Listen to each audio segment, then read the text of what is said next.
कर्ण की कहानी बहुत ही दुखद है। उसका जन्म एक बुरे नक्षत्र में हुआ था। भाग्य का लिखा, किस्मत का मारा। उसकी जिंदगी खुशियों और गमों से भरी हुई थी। वो कर्ण था, सूर्य का बेटा, सूर्य देवता का। लेकिन वो कर्ण भी था, एक सारथी का बेटा, जन्म के बाद छोड़ दिया गया। यही दोहरी पहचान उसकी जिंदगी का आधार बनी। वो एक महान योद्धा था, जिसकी बराबरी कोई नहीं कर सकता था। उसकी दानवीरता की कोई सीमा नहीं थी।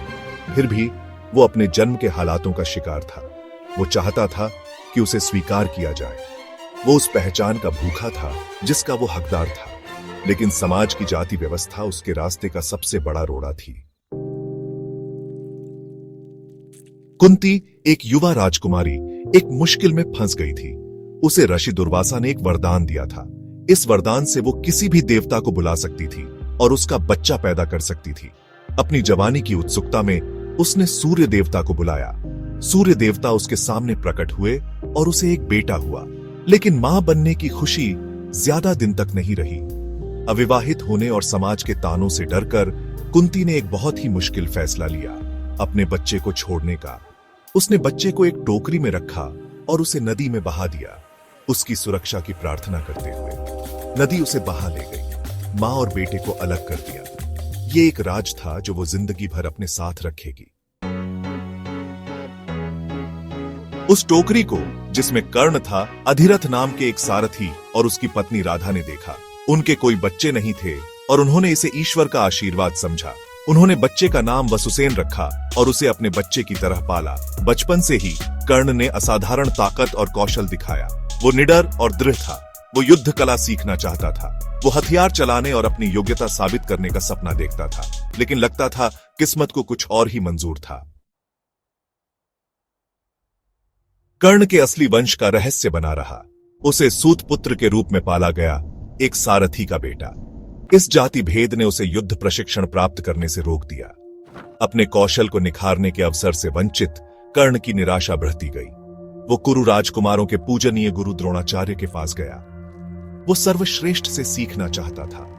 उसकी उम्मीदें तब टूट गईं जब द्रोणाचार्य ने सामाजिक मानदंडों से बंधे उसे अपने छात्र के रूप में स्वीकार करने से इनकार कर दिया। अपमान ने उसे गहराई से चोट पहुंचाई। कर्ण के दिल में एक सुलगती नाराजगी पैदा हुई। इस अस्वीकृति ने हमेशा के लिए उसकी नियति को आकार दिया। भाग 5। दुर्योधन का आलिंगन, अनोखी दोस्ती में सुकून। दुर्योधन, सबसे बड़े कौरव राजकुमार, ने कर्ण का अपमान देखा। उसने योद्धा की क्षमता को पहचाना और कर्ण की दुर्दशा में एक अवसर देखा। उसने कर्ण से दोस्ती की। उसने उसे अंगराज्य देकर उसे राजा का दर्जा दिया। दोस्ती के इस कृत्य ने कर्ण को गहराई से प्रभावित किया। उसे स्वीकृति और पहचान मिली थी। उसने दुर्योधन के प्रति अटूट निष्ठा की कसम खाई, चाहे कुछ भी हो जाए। वो दुर्योधन का ऋणी था। जरूरत पड़ने पर वो इस कर्ज को अपनी जान देकर चुकाएगा। भाग 6। कांटों का ताज, अंगराज और वफादारी का बोझ। अंग के राजा के रूप में कर्ण फला फूला। उसने एक योद्धा के रूप में अपने कौशल को निखारा। वो अपनी धनुर्विद्या और उदारता के लिए प्रसिद्ध हो गया। वो किसी भी अनुरोध को कभी मना नहीं करता था, खासकर जब सोने का दान करने की बात आती थी। लेकिन उसके जन्म का कलंक उसके पीछे एक साये की तरह लगा रहा। वो अक्सर उन्हीं लोगों द्वारा उपहास और अपमानित किया जाता था जो उसके कौशल की प्रशंसा करते थे। उसे हर मोड़ पर उसके नीच जन्म की याद दिलाई जाती थी। यह उसे मिले अवसरों से वंचित होने का एक निरंतर अनुस्मारक था। इस निरंतर अपमान ने उसके भीतर आक्रोश की आग को हवा दी। भाग 7। कुरुक्षेत्र युद्ध, कर्तव्य और इच्छा के बीच फंसा हुआ दिल।